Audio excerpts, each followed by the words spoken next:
তুই নিজের এত বড় সর্বনাশ কি করে করলি? চাচার কথা একটা বড় চিন্তা করলি না তুই? চাচার মানিজ্যতের কথা একটা বড় চিন্তা করলি না? চাচা যদি জানতে পারে আমি বাঁচাইতে পারবো না তোরে। হ্যাঁ যদি জানতে পারে মাইয়া বলাইবো। এই আমার দিকে টাকা ওই পোলার নাম কো আমারে, ঠিকানা কি তুই সব আমারে কো, আমি কি ওই পোলার কথা কমু?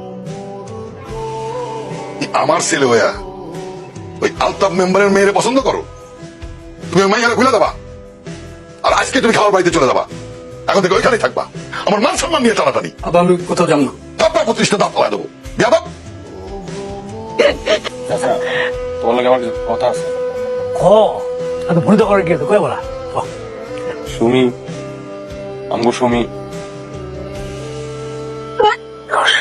আমার মনে চেয়ারম্যানের পোলাই সবকিছু করছো। চাচা ওর কোনো দোষ নেই, আমি তোমার কইতেছি ও ছোট মানুষ, ও বুঝতে পারি নাই চাচা। ওরে আমি টুকরা টুকরা পাগল হয়ে গেছো চাচা। ওইটাছে আমার জন্য একটা অভিশাপ। ওর বাইরে থাকার কোনো অধিকার নাই। ওরে আমি ও কেমনে পারলো আমার এত বড় ক্ষতি করতে? আমি বাইরেই ভালো। চাচা থামো। পাগল হয়ে গেছো তুমি? আজকে সুমির এই হালে লেখা তুমি দায়ী।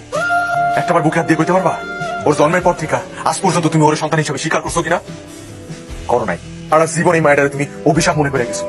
আমার শাশুড়ি তোমার কাছে লয়ে গেছে, বিনিময় ওরে দিয়ে গেছে, এতে ওর কি দোষ? কোনো দোষ করে নাই। কিন্তু হারাটা জীবন যে মায়েরা কোনো দোষ করে নাই, এই দোষের লেগে পস্তায় গেছে। মায়েরা করে একা থাকে, ওর কোনো বন্ধু বান্ধব নাই, কেউ নাই, ওর লয়ে গিয়ে কেউ কোনো কথা কয় না। ওরে জিজ্ঞাসা তুমি কখন আছো, কেমন আছে ও, ওর মনের অবস্থা কি? কোনো জিগাও নাই, কোনো গার্জিয়ান নাই জোরে কইবো যে কোনটা ঠিক কোনটা বেঠিক, কোনটা করবি না। যদি একটা বা নিজের মাইয়া মনে করা একটু আদর করে বুকে চড়াই ধরতা, তাহলে আজকে এত বড় পাপ কামটা করতে পারতো না। তুমি তো জানো না তোমার মাইয়া কতবার আত্মহত্যা করতে গেছিল, ভুলের প্রাশ্চিত্য করার লেগে মরতে গেছিল, কিন্তু করে নাই তোমার চোখের দিকে তাকায়, তোমার সম্মানের কথা চিন্তা করে। আর আজকে তুমি কইতেছো ওর দোষ?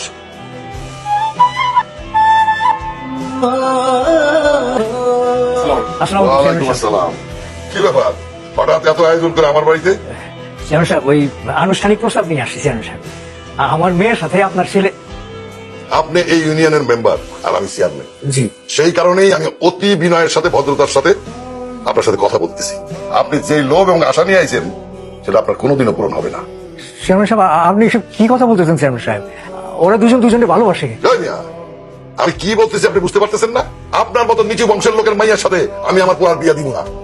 চেয়ারম্যান সাহেব, এই কাজটা আপনি করেন না, তাহলে আমার আর আমার মেয়ের বিষ খাওয়া ছাড়া কোনো উপায় থাকবে না চেয়ারম্যান সাহেব। আপনার মেয়ে আর আপনি বিষ খেয়ে মরেন না যাচ্ছে তাই করেন, এটা আমার দেখার বিষয় না। চেয়ারম্যান সাহেব এখন অন্যায় কাজ করে দিয়েছে।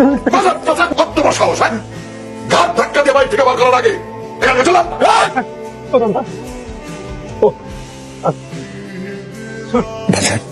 আমি তোর কাছে একটা জিনিস চাবো বাসান, আমার দিবি বাসান।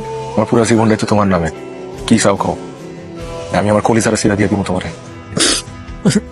তুই আমার মায়ের বিয়ে করবো বাসান।